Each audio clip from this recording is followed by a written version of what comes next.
Praise the Lord, ஹல்லேலூயா. கிறிஸ்துவுக்குள் பிரியமானவர்களே, இந்த அருமையான காலை வேளையிலும் தேவ சமூகத்துக்கு வந்த உங்கள் ஒவ்வொருவரையும் இயேசுவின் எண்ணற்ற நாமத்தினாலே அன்பின் வாழ்த்துக்கள். இந்த நாளிலும் யோவான் 11ஆம் அதிகாரம் 40ஆம் வசனத்தை அடியேன் வாசிக்கிறேன்.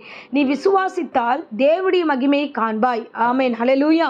இந்த அருமையான உபவாச நாளிலும் தேவனாகிய கர்த்தர் நம்மோடு பேசுகிற வார்த்தை பாருங்க. இன்றைய தினத்தில் நீ விசுவாசித்தால் தேவ மகிமை காண்பாய். இதை யாரை குறித்து சொல்லப்பட்டிருக்குன்னா, நீ மார்த்தாள் மரியாள் அவருடைய சகோதரர் லாசரு மரித்து போகிறார். மரித்து போனதுக்கு பின்பதாக அவனை கொண்டு போய் கல்லறையில் வைத்து விடுறாங்க. அப்போ கல்லறை வைத்ததுக்கு அப்புறம் இயேசு கிறிஸ்து அந்த ஊருக்கு வரும்போது எல்லாரும் சொல்கிறாங்க அவன் மரித்து போய்விட்டான். அப்படின்னும் போது இயேசு ஆரம்பத்திலே ஒரு வார்த்தை சொல்லிடுறாரு. என்னன்னா, அவன் மரித்து போகவில்லை, அவன் நித்திரையாக இருக்கிறான். இது இந்த வியாதி மரணத்துக்கு ஏதுவான வியாதி இல்லை, இந்த வியாதி தேவனுடைய நாமத்தை மகிமைப்படுத்துகிற வியாதி அப்படின்னு சொல்லி ஆண்டவர் அங்கே பார்த்தோம்னா 11ஆம் அதிகாரம் 4ஆம் வசனத்தில் அவர் சொல்லுகிறார், இது மரணத்துக்கு ஏதுவானது அல்ல, இது தேவ நாம மகிமைக்காகவே அப்படின்னு. அப்போ நிறைய விஷயங்களில் நமக்கு ஒரு காரியம் தாமதமாகுது, நமக்கு சரியாகவே நடக்கலை, இல்லை எல்லா காரியமும் மரித்து போன மாதிரி ஒரு சூழ்நிலை இருக்கும்போது நாம் நினச்சிடும் அவ்வளோதான் முடிஞ்சிருச்சு, இதுக்கப்புறம் இதுக்கு உயிர் கிடையாது, இதுக்கப்புறம் நம்முடைய வாழ்க்கை மாறாது, ஸோ ஒரு வேளை இதுக்கப்புறம் இந்த வியாதி நம்மளை விட்டு போகாது, இல்லைன்னா இந்த விஷயம் நமக்கு நிறைவேறாது அப்படின்னு நாமளே ஒரு தீர்மானத்துக்குள்ளே போயிடுறோம். ஏன்னா அது முடிஞ்சு போச்சு அப்படின்னு மாம்சரீகமான ஒரு நினைவுகளில் நம்ம போயிடுறோம். ஆமென், ஹல்லேலூயா. அப்படிதான் இந்த இடத்துலையும். ஸோ அந்த சகோதரன் மரித்து போகிறான். அந்த மரணத்துக்கு முன்பதாக அறிவிக்கிறாங்க இயேசு கிட்ட, இந்த மாதிரி அவனுக்கு வியாதியாக இருக்குன்னு. ஆனால் அவர் வருவதற்குள்ளாகவே இந்த பிள்ளை மரித்து போகிறான். ஸோ அந்த ஒரு வாலிபன் மரித்து போனதுக்கப்புறம் அவனை கொண்டு போய் கல்லறையில் வைக்கிறாங்க. இப்போ இயேசு கிறிஸ்து ஊருக்குள்ளே வருகிறார். வரும்பொழுது அந்த கல்லறுகிட்ட இருந்து இயேசு சொல்லுகிறார், அந்த கல்லை புரட்டி போடுங்க அப்படின்னு சொல்லிட்டு அந்த கல்லுகிட்ட பேசும்போது அப்போ அவங்களுடைய சகோதரி சொல்லுகிறார், பெரியவர் சொல்லுகிறா, மார்த்தா, இல்லை ஆண்டவரே, இப்பொழுது அந்த வசனம் ரொம்ப அழகா சொல்லப்படுகிறது. மார்த்தாள் அவரை நோக்கி, ஆண்டவரே, இப்பொழுது 4 நாள் ஆயிற்றே என்றார். ஸோ இப்போ நம்ம இந்த ஓப்பன் பண்ணோம்னா 4 நாள் ஆச்சு அவனை உள்ள வச்சு, இப்போ போய் எப்படி ஆண்டவரே அப்படி அதனால வேண்டாம் ஆண்டவரே அப்படின்னும் போது இயேசு சொல்லுகிறார், இல்லை, நீ விசுவாசித்தா தேவ மகிமையை நீ இப்பொழுது காண்பாய். அவ முன்னாடியே இயேசு கிட்ட பேசிட்டு இருக்கும்போதே சொல்றா. இயேசு ஒவ்வொன்றா சொல்லிக்கிட்டே இருக்கிறார், நானே உயிர்த்தெழுதலும் மகிமையா இருக்கிறேன் அப்படின்னு அவர் சொல்லும்போது இவ சொல்றா, ஆமா ஆண்டவரே, ஒரு நாள் எல்லாரும் மரிப்போம், மறுபடியும் எல்லாரும் ஒரு நாள் உயிர் தெழுவோம், அதை நான் விசுவாசிக்கிறேன் அப்படின்னு இயேசு அப்பவும் சொல்றாரு 26வது வசனத்துல, இல்ல நீங்க விசுவாசிச்சினா இந்த டைம் இந்த நேரத்துல நானே உயிர் தெழுதலின் ஜீவனமா இருக்கிறேன் என்று நீ விசுவாசித்தால் மரித்தவன் பிழைப்பான் அப்படின்ற ஒரு ஸ்டேட்மெண்ட்டையும் அவர் கொடுக்குறாரு. அதையும் மீறி இந்த அம்மா சொல்றாங்க, இல்ல ஆண்டவரே, இது நாரும், இது பிரச்சனை. இயேசு சொல்ல வர்ற வார்த்தைகளையே இந்த அம்மா புரிந்து கொள்ளல. ஆமென், ஹல்லேலூயா. இன்னைக்கு நிறைய பேர் அப்படிதான் இருக்கிறோம். நமக்கு புரிதல் இல்லாமல் போகுது. வேதத்தை வாசிக்கிறதுக்கும் வேதத்திலிருந்து கடவுள் பேசுறதுக்கு ஒரு புரிதல் நமக்கு தேவை. உலக பிரகாரமான ஜனங்க நிறைய பேர் நம்ம கிட்ட பேசுறாங்க, நிறைய பேர் நெகட்டிவா பேசுறாங்க, மைனஸா பேசுறாங்க, நம்மளை இக்னோர் பண்ணி பேசுறாங்க, நம்ம கிட்ட இருந்து எல்லாமே தவறுதலாய் புரிந்து கொண்டு பேசுறாங்க. அதெல்லாம் நமக்கு ரொம்ப தெளிவா புரியுது.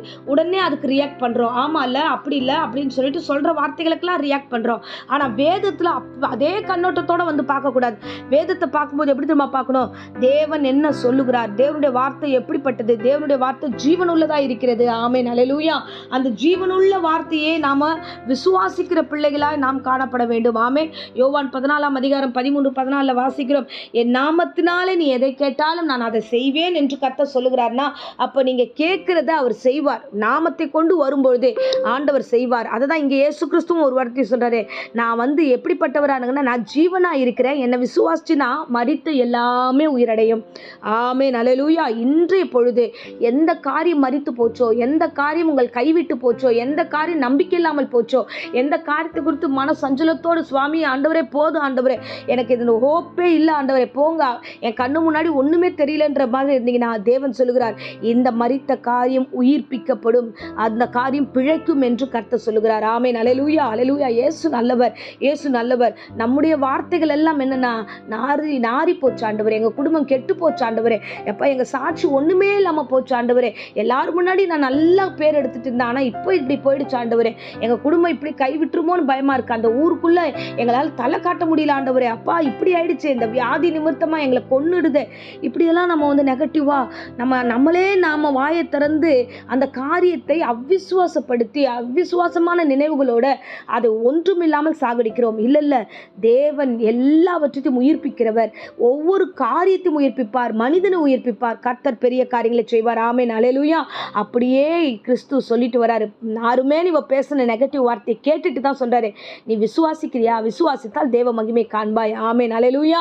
அப்பொழுது கிட்ட வந்து அந்த கல்லை எடுத்து போட்டுமே, லாசருவே எழுந்து வா அப்படின்னு சொல்லிட்டு 43ஆம் வசனத்தில் சொல்லுகிறார், லாசருவே வெளியே வா என்று உரத்த சத்தமிட்ட பொழுது மரித்தவன் வெளியே வந்தான். ஆமென், அல்லேலூயா.